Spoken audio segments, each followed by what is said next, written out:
পবিত্র ঈদ উল আজহাকে কেন্দ্র করে সকলেই এখন খুব আনন্দিত। আমিও আনন্দিত আলহামদুলিল্লাহ। কিন্তু গতকাল থেকে একটা কারণে মনটা খুবই খারাপ মনটা। গতকাল থেকে মায়ের কথা খুব মনে পড়ছে। 2021 সালের পর থেকে মায়ের সাথে আর ঈদ করা হয় না।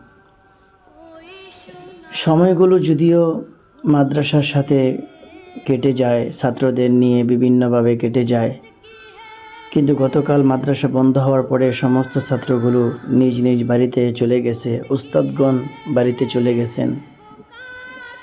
এখন আমিও যেহেতু বাড়িতে যাব, তাই মায়ের স্মৃতিগুলো, মায়ের কথাগুলো খুব বেশি মনে পড়ছে। কিন্তু এই মুহূর্তে কিছুই করার নেই, আল্লাহ তাআলার নিকট দোয়া করা ছাড়া কিছুই করার নেই। 2021 সালের আগস্টে রোড অ্যাক্সিডেন্টে আল্লাহর ডাকে সাড়া দিয়ে চলে গেছেন জননী মা। 2023 সালের আগস্টে ইলেকট্রিক দুর্ঘটনায় চলে গেছেন শাশুড়ি আম্মা।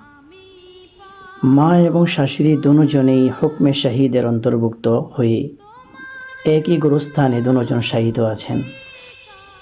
আল্লাহ তাআলার নিকট দোয়া করি, আল্লাহ তাআলা যেন মা এবং শাশুড়ি দুজনকেই হুকমে শাহিদের মর্যাদা দিয়ে জান্নাতুল ফেরদৌসের ফয়সালা করে। আমিন।